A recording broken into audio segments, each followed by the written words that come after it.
You're going to be a terrible mother. Barbara Richardson said it with a smile, the way she said everything cruel, wrapped in concern, delivered with a sympathetic head tilt, packaged as helpful observation from someone who only wanted the best for me. We were standing in the garden venue I'd rented for my baby shower, surrounded by white roses and soft pink decorations.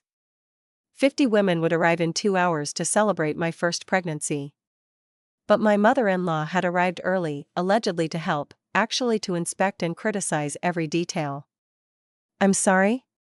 I said, my hand instinctively moving to my 7-month belly. "Oh, don't take it the wrong way, dear." Barbara adjusted a centerpiece that didn't need adjusting. "It's just that you're so career-focused. So analytical. Children need warmth, emotion, intuition. Your psychology background might actually work against you. You'll be too busy analyzing the baby instead of just loving it." 8 years. 8 years of marriage to her son Michael, and Barbara had perfected the art of the compassionate insult. Every criticism framed as worry, every put-down disguised as advice. "I appreciate your concern," I said, keeping my voice steady. Professional training helped. I'd spent a decade as a child psychologist, learning to remain calm in emotionally charged situations.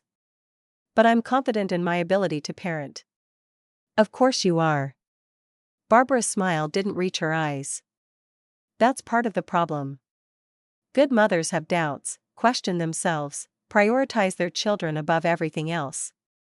You're so certain, so independent. That's wonderful for a career woman, but motherhood requires sacrifice." Sacrifice. As if I hadn't sacrificed enough already. I'd delayed having children for 5 years while Michael built his law career, because Barbara insisted he needed to establish himself first. I'd endured countless family dinners where Barbara praised Stephanie's maternal instincts with her 3 children while implying I was too selfish to procreate. I'd smiled through baby showers for cousins and friends while Barbara stage whispered to relatives that Michael deserved better, and now that I was finally pregnant, she'd escalated her campaign. Not overtly, Barbara Richardson would never be overtly cruel. She was too sophisticated for that. Instead, it came in 1,000 small cuts. "Have you thought about giving up your practice?" she'd asked last month. "Stephanie stayed home with her babies. It's so important for bonding. Are you sure you should be reading all those parenting books?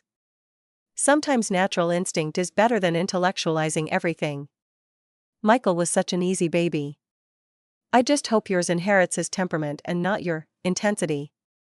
Every comment carefully calibrated to make me doubt myself, to plant seeds of inadequacy, to ensure I'd never measure up to her impossible standard. "Where's Stephanie?" I asked, changing the subject before I said something I'd regret. "Picking up the cake. I ordered it from that bakery I told you about, the one that did her baby showers. Yours seemed so generic." I'd spent 3 hours selecting that cake. But Barbara had called the bakery behind my back and changed the order to something more appropriate. "That was kind of you," I said flatly. "Well, someone has to make sure things are done properly. Lord knows you're too busy with your little clinic to focus on what really matters." My little clinic. I'd built a successful child psychology practice from nothing, with over 30 regular clients and a waiting list of families desperate for help. But to Barbara, it was a hobby, a distraction from my real purpose, serving her son and producing grandchildren who'd reflect well on the Richardson name.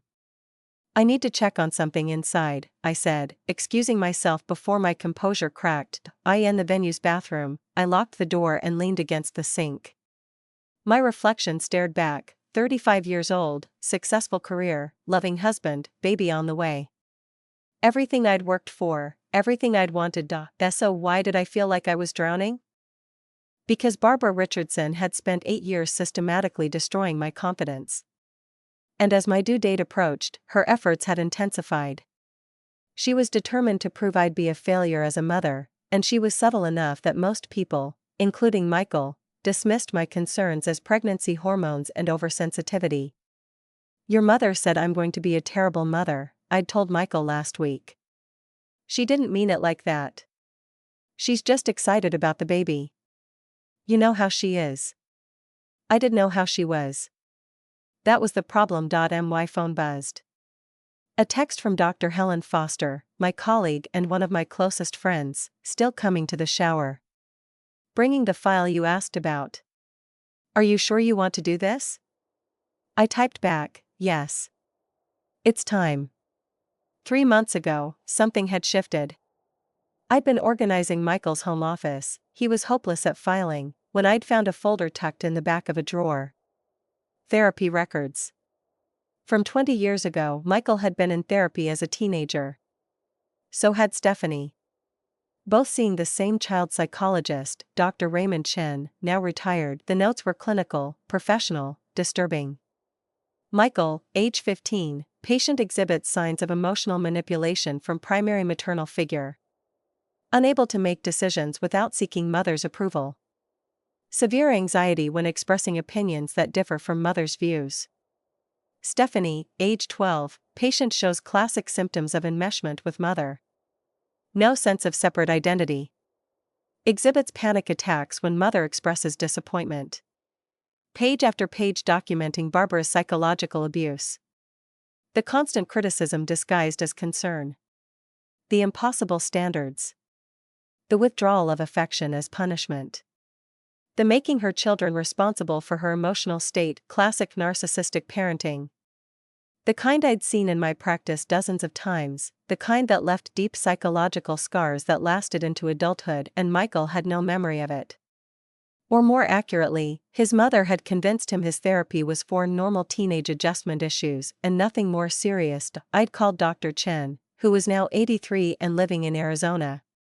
I remember the Richardson children, he'd said sadly.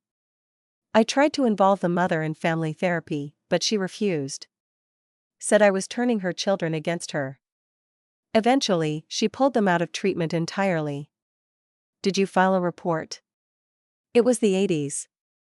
Standards were different. And Barbara Richardson was very good at presenting a perfect facade. I documented everything, but I couldn't prove abuse serious enough for intervention. But the documentation existed. And with Dr. Chen's permission, and Michael's, once I'd told him I was researching childhood trauma for a paper, I'd obtained copies of the full therapy records. Helen had helped me review them professionally. This is textbook emotional abuse, she'd said. Covert narcissism at its finest. Barbara created children who couldn't function without her approval, who'd sacrifice their own needs to avoid her disappointment.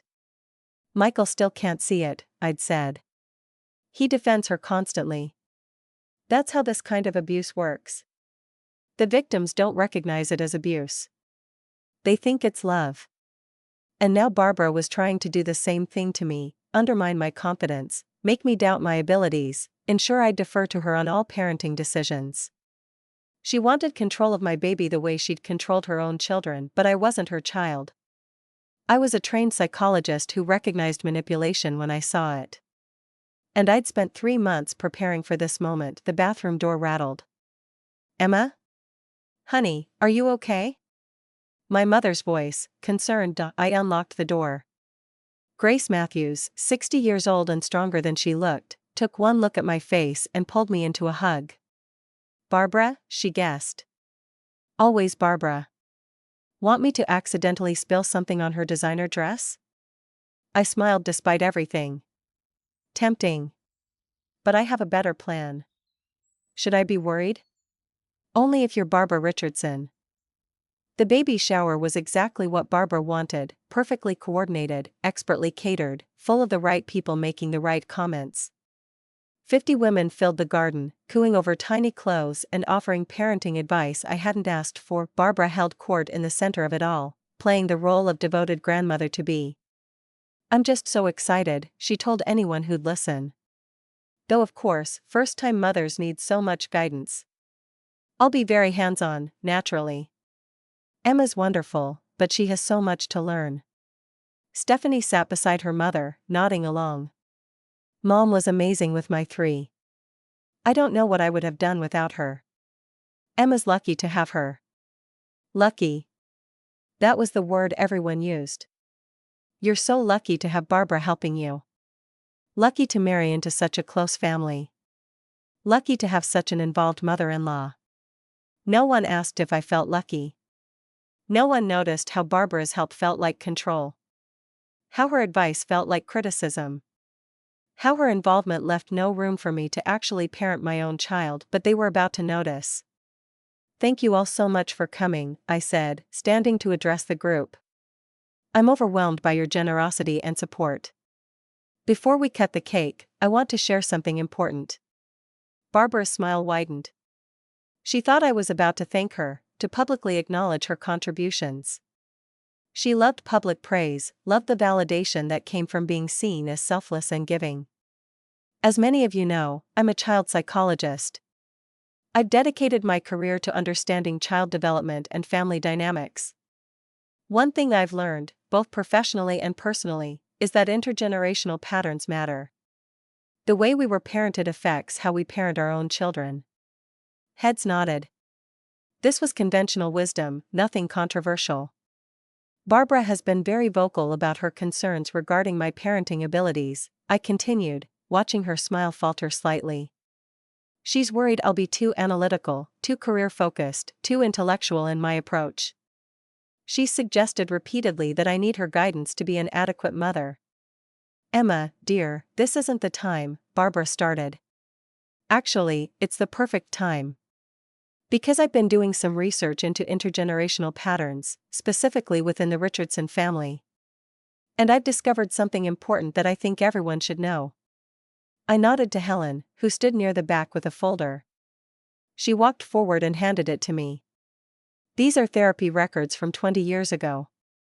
Michael and Stephanie both spent time in therapy as teenagers, seeing Dr. Raymond Chen, a respected child psychologist who's now retired." Barbara's face went white.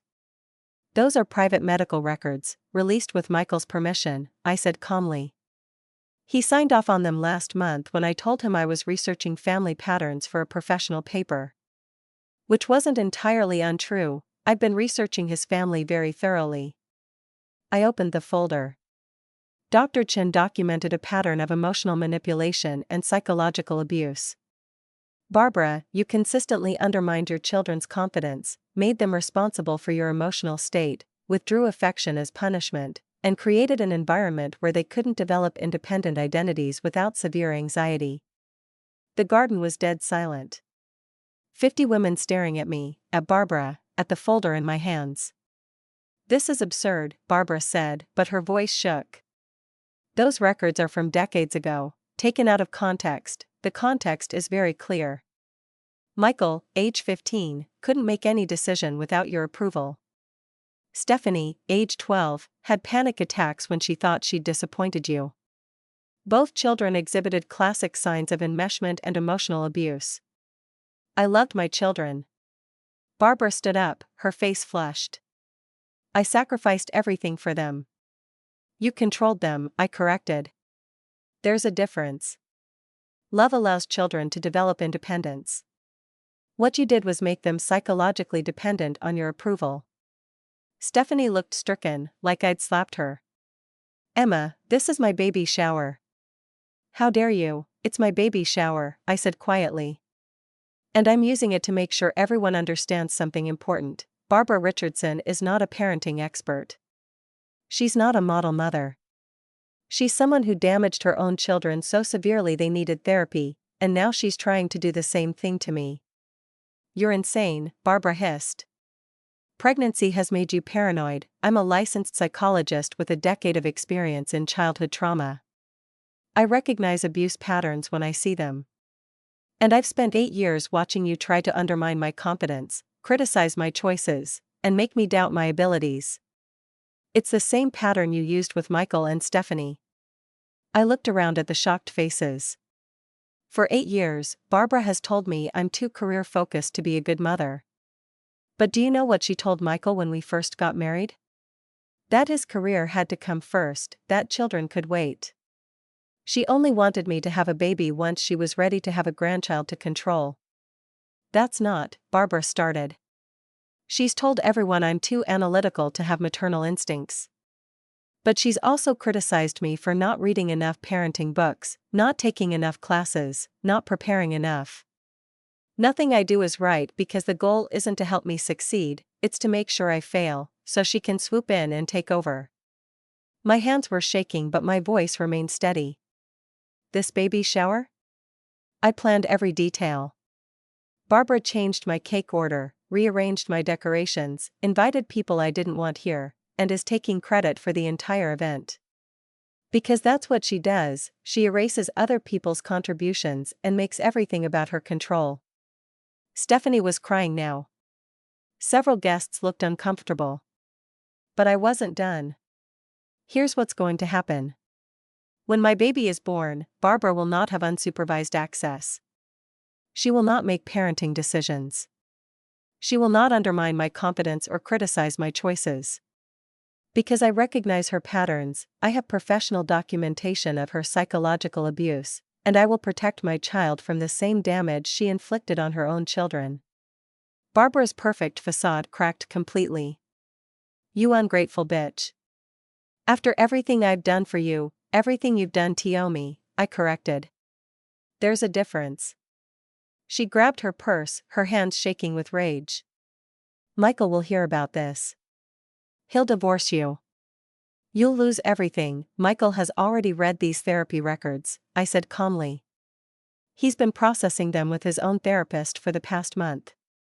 He's starting to understand that what he experienced wasn't normal, wasn't loving, wasn't okay. That was partially true. Michael had read the records. Whether he'd fully processed them was still in question. Undoing 40 years of manipulation took time. But the seed was planted. Barbara looked around desperately, searching for allies. But the women at the shower were staring at her with new understanding. Some looked skeptical, but others, particularly those who'd experienced their own controlling mothers-in-law, were nodding slowly. You've ruined this day, Barbara said finally. You've embarrassed me, lied about me, turned everyone against me. I've told the truth, I said. That's all.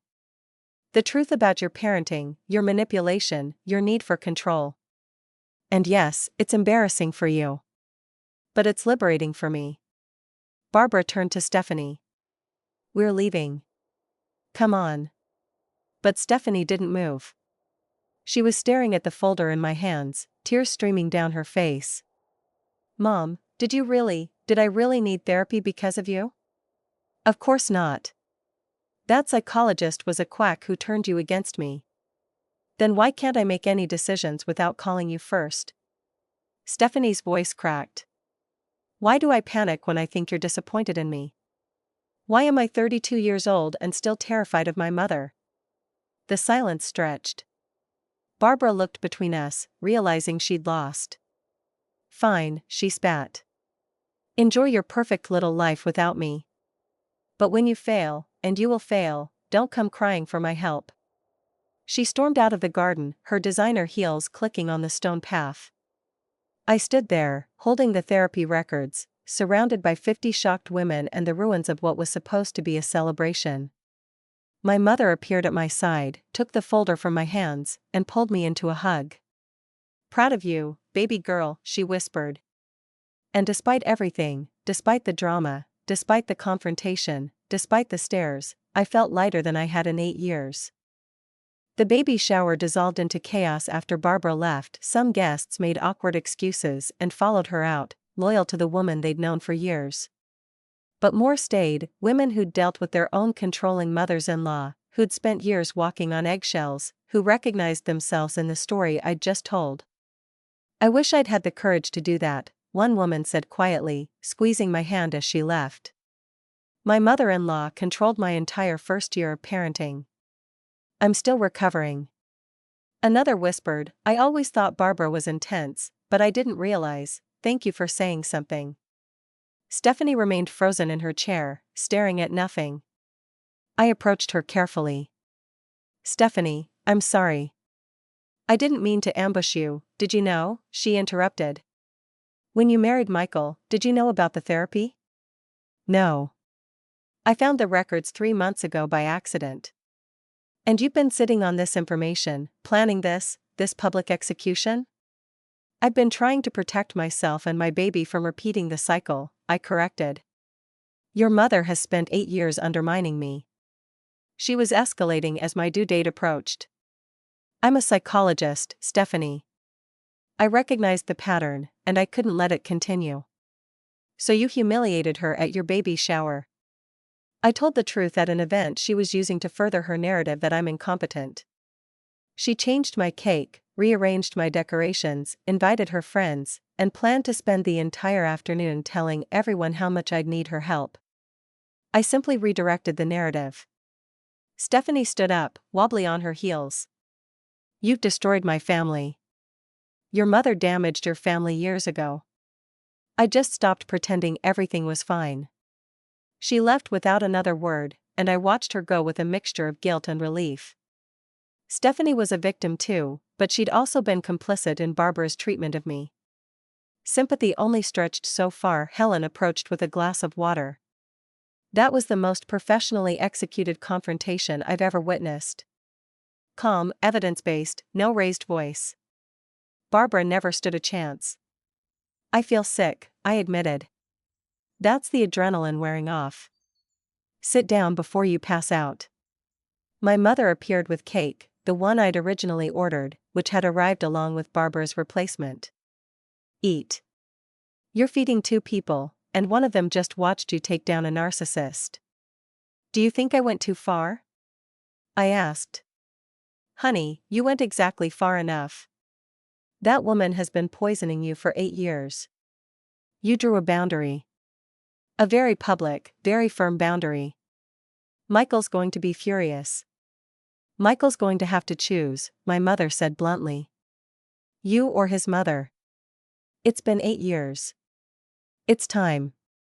Michael called an hour after the shower ended. I was back home, exhausted, my feet swollen and my back aching. What the hell happened? His voice was tight with anger. My mother just called me sobbing, saying you humiliated her, that you brought up confidential therapy records you gave me permission to access. For a research paper. Not to weaponize at a baby shower. I took a slow breath, channeling every bit of professional composure I had left. Michael, sit down. We need to talk. I'm at the office, then come home. This conversation can't happen over the phone. He arrived 20 minutes later, still in his suit, his face flushed with anger and confusion. I was sitting on the couch, the therapy folder on the coffee table between us. Tell me exactly what happened, he said. So I did. I told him about 8 years of subtle undermining, of constant criticism disguised as concern, of being made to feel inadequate at every turn. I told him about Barbara's escalating campaign as my pregnancy progressed, her determination to control how I parented our child. She changed my cake order, Michael. Behind my back. Because she didn't think mine was good enough. That's just mom being helpful, that's mom being controlling. There's a difference, and you need to see it. I picked up the folder. You read these records. You saw what Dr. Chen documented. Your mother's behavior toward you and Stephanie was abusive. You couldn't make decisions without her approval. Stephanie had panic attacks. That's not normal, loving parenting. It was 20 years ago. People parent differently now, she's doing the exact same thing to me. My voice rose for the first time, frustration breaking through. She's undermining my confidence, making me second-guess every decision, positioning herself as the expert I need to defer to. It's the same pattern, Michael. And if we don't stop it now, she'll do it to our child. He was quiet for a long moment, staring at the folder. So you decided to humiliate her publicly? To air family business in front of 50 people? I decided to draw a boundary in a setting where she couldn't manipulate the narrative. Because every time I've tried to talk to you about her behavior, you've defended her. You've told me I'm too sensitive, that I'm misunderstanding her intentions, that I need to try harder to get along with her. Because you do need to try. She's my mother, Emma. She's not perfect, but she loves us, does she? Or does she love controlling us? Michael stood up, pacing. You're a psychologist. You know better than to diagnose family members. I'm not diagnosing her. I'm identifying abusive patterns based on documented evidence and 8 years of personal experience. There's a difference. This is insane. My mother has some control issues, fine. But abuse? Public humiliation? Making her cry and leave her own grandson's baby shower? It was my baby shower. For my child. And she hijacked it like she hijacks everything. We stared at each other across the living room. 8 years of unspoken tension finally exploding into open conflict. I love you, Michael said finally. But I love my mother too. And I won't choose between you. Then you're choosing her, I said quietly. Because what you're really saying is that keeping peace with Barbara matters more than protecting me and our child from her manipulation. That's not fair. Your mother told me I'd be a terrible mother. Multiple times. At my own baby shower venue, hours before the event. That's not loving concern, Michael. That's psychological warfare. He looked genuinely shocked. She said that?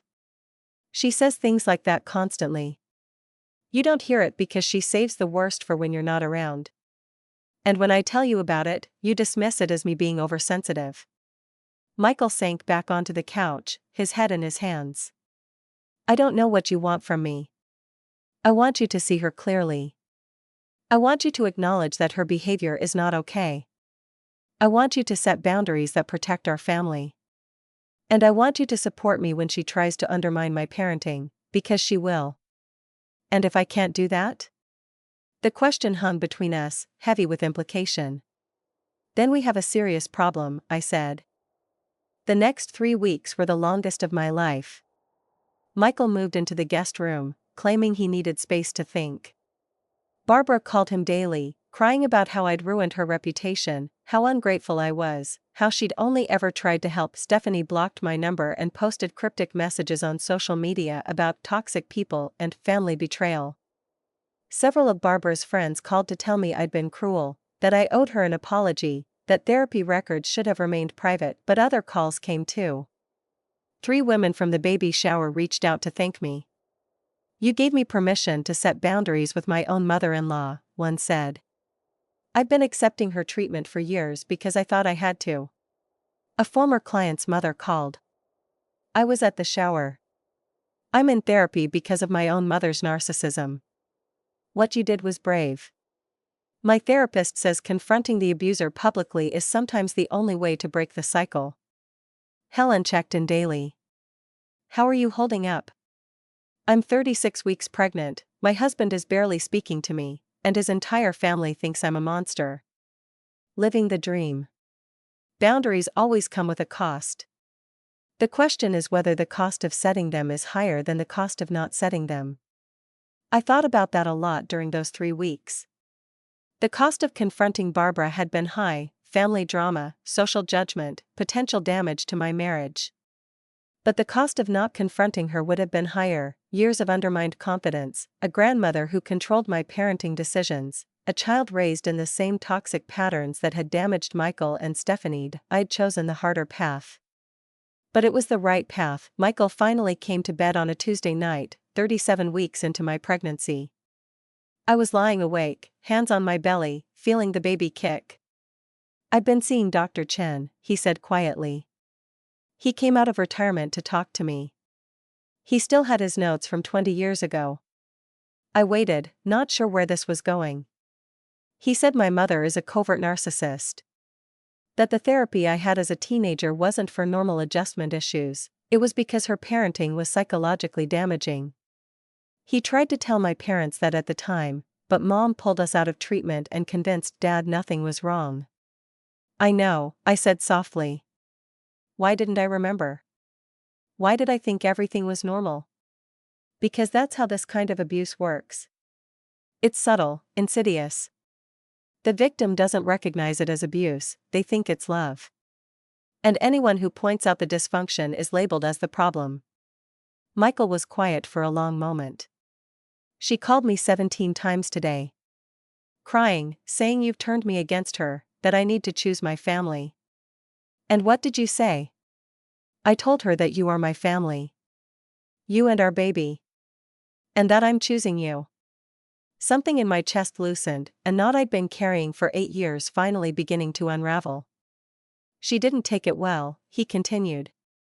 She said I was making the biggest mistake of my life. That I'd regret this. That she won't have a relationship with her grandchild if I'm going to allow you to spread lies about her. I'm sorry, I said, and meant it. Despite everything, I knew this was painful for him. Don't be. Dr. Chen helped me understand something. Mom doesn't actually love me the way a parent should love a child. She loves the version of me that obeys her, that makes her look good, that fulfills her needs. The real me, the one with opinions and boundaries, she doesn't know how to love. He took my hand. I should have seen it sooner. I should have protected you from her.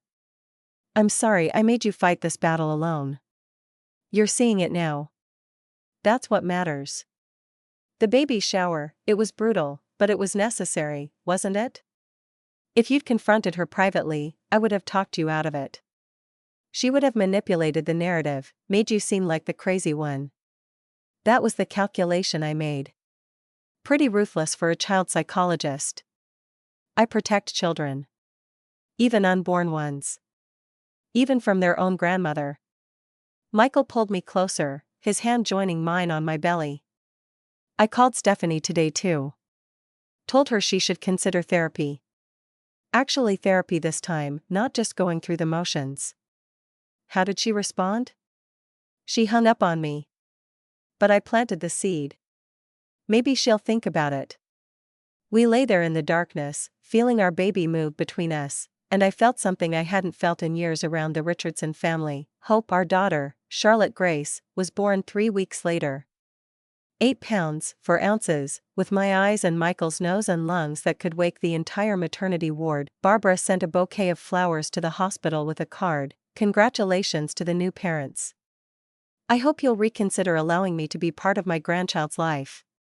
Barbara. Michael threw the card away without showing it to me, but a nurse mentioned the flowers came with a note. What did it say? I asked. That she hopes we'll reconsider her banishment. She's already rewriting history, acting like we cut her off for no reason, not because she spent 8 years being psychologically abusive. Are you tempted to reach out? He looked at our daughter, sleeping peacefully in my arms. No. Dr. Chen asked me a question. What do you want Charlotte to learn about boundaries, respect, and self-worth? And I realized I want her to learn what you've been trying to teach me for 8 years, that love without respect isn't really love. And boundaries aren't cruelty, they're self-care. My mother came to visit, holding Charlotte with tears in her eyes. She's perfect. You're going to be an amazing mother, Emma. Barbara would disagree. Barbara's opinion is no longer relevant. You made sure of that. Over the next few months, life settled into a new normal. Charlotte thrived. I went back to work part-time, bringing her to the office occasionally, building the balance that worked for our family. Michael continued therapy, working through decades of manipulation and learning to trust his own judgment. Stephanie eventually reached out, not to apologize, but to ask questions. Did Mom really do all those things Dr. Chen documented? Yes. And you really think it was abuse? I don't think it was abuse. I know it was. I'm a trained psychologist who specializes in childhood trauma. I recognize the patterns. She was quiet for a long time. I can't make a decision about my kid's schooling without calling her first. I'm 32 years old, and I panic if I think she's disappointed in me. That's not normal, is it? No, Stephanie. It's not. I think I need therapy. Real therapy. I think that's a great idea. We didn't become close, too much damage, too many years of her participating in Barbara's treatment of me. But she stopped being an enemy. That was something. Barbara made a few more attempts at contact. A birthday card for Charlotte that arrived 6 months late. An email to Michael suggesting family therapy to heal the rift I didn't cause. A message through mutual friends that she'd be willing to apologize if we'd be willing to forget the unfortunate incident at the baby shower. Michael blocked her number after that last one. She still doesn't see what she did wrong. She thinks this is about you being vindictive, not about her being abusive. Some people never take accountability, I said. We can't control that. We can only control our boundaries. Charlotte turned 1 on a sunny Saturday in June. We threw a small party in our backyard, my family, a few close friends, Helen and her family, Michael's father, who'd quietly divorced Barbara 6 months earlier, citing irreconcilable differences that had apparently been reconcilable for 40 years until he finally saw his ex-wife clearly. Stephanie came with her 3 kids, tentative but present. I'm in therapy now, she told me while our children played. My therapist says I've been enmeshed with Mom since childhood. She's helping me develop a separate identity. How's that going? It's hard. I keep wanting to call Mom and ask her opinion about everything. My therapist says that's normal, I'm breaking a decades-old pattern. But it feels like learning to walk again. That's exactly what it is, I said. You're learning to trust yourself. Do you think? She hesitated. Do you think I can learn to be a better mother? Without repeating Mom's patterns? Absolutely. Recognizing the patterns is the first step. You're already ahead of where most people start. We weren't friends. We might never be friends. But we were no longer enemies, and in the complicated landscape of family relationships, that felt like victory. As the party wound down and Charlotte smashed her face into her birthday cake, Barbara would have been horrified by the mess. Michael wrapped his arms around me from behind. Best year of my life, he said. Even with all the drama? Especially with the drama. Because it forced me to wake up. To see what was real and what was manipulation. To choose you instead of choosing peace at any cost. I leaned back against him, watching our daughter discover the joy of cake and frosting and making an absolute disaster of herself. Do you ever regret how I handled the baby shower? I asked. No. It was the only way to break through. Subtle confrontation wouldn't have worked, Mom would have spun it, made you seem unreasonable, convinced me you were the problem. You went nuclear because nothing else would have penetrated the fog. Some people think I was cruel. Some people have never dealt with a covert narcissist. They don't understand that sometimes you have to burn the bridge to stop the abuse from crossing it. Helen approached with champagne. A toast. To Emma, who had the courage to do what needed to be done. To Michael, who finally opened his eyes. And to Charlotte, who will grow up knowing that boundaries are healthy and manipulation is not love. We clinked glasses, and I looked around at the people gathered in my backyard, people who supported me, respected me, saw me clearly. No one was undermining me. No one was disguising criticism as concern. No one was making me feel inadequate. This was what family should feel like. Charlotte is 3 now. She's smart, funny, stubborn, and absolutely certain of her own worth. When she doesn't want something, she says no, thank you with perfect politeness and zero room for negotiation. When she has an opinion, she states it clearly. She's everything Barbara said I couldn't teach her to be: confident, independent, secure. Barbara sends a card every year on Charlotte's birthday. We don't open them. They go directly into a file, documentation in case we ever need evidence of attempted contact. Michael's lawyer suggested keeping them, just in case. She tried to show up at Charlotte's second birthday party. Michael's father, who'd been invited and was slowly rebuilding a relationship with his son outside of Barbara's influence, intercepted her at the front door. You're not welcome here, Barbara. She's my granddaughter. She's the granddaughter you forfeited when you refused to acknowledge your behavior. Leave, or I'll call the police. She left. We haven't seen her since. Sometimes I wonder if I was too harsh. If there was a gentler way to set boundaries, a kinder way to confront abuse. But then I remember 8 years of walking on eggshells. 8 years of being told I wasn't good enough. 8 years of watching Michael struggle to separate his mother's voice from his own thoughts. And I remember the therapy records. Michael at 15, unable to make any decision without his mother's approval. Stephanie at 12, having panic attacks over disappointing her mother. 2 children damaged by a woman who called it love. I think about what would have happened if I'd stayed silent. Barbara would have undermined my parenting at every turn. Charlotte would have learned that grandma's opinion mattered more than mom's. Michael would have continued defending his mother's behavior, teaching our daughter that love means accepting mistreatment. The cycle would have continued. Instead, I burned it down. Publicly, dramatically, with professional evidence and zero apology. Some people call it cruel. I call it protective. Because I'm a psychologist. I understand intergenerational trauma. I know how abuse patterns pass from parent to child to grandchild unless someone has the courage to say, "This stops with me." So yes, I weaponized therapy records at a baby shower. I humiliated a woman in front of 50 guests. I forced a confrontation that could have been handled more privately, more gently, more kindly. But gentleness hadn't worked for 8 years. Privacy gave Barbara space to manipulate the narrative. Kindness was interpreted as weakness. Sometimes you have to be ruthless to protect the people you love. Sometimes you have to burn bridges to stop the poison from crossing them.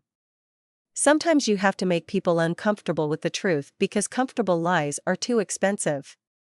And sometimes, the most loving thing you can do is teach your daughter that no one, not even family, not even grandmothers, not even people who claim they're just trying to help, has the right to make her feel small. Charlotte will grow up knowing her worth. She'll grow up with boundaries. She'll grow up understanding that love means respect, and manipulation is not affection. She'll never sit at a baby shower and hear someone tell her she'll be a terrible mother. Because I made sure of it. And I'd do it all again.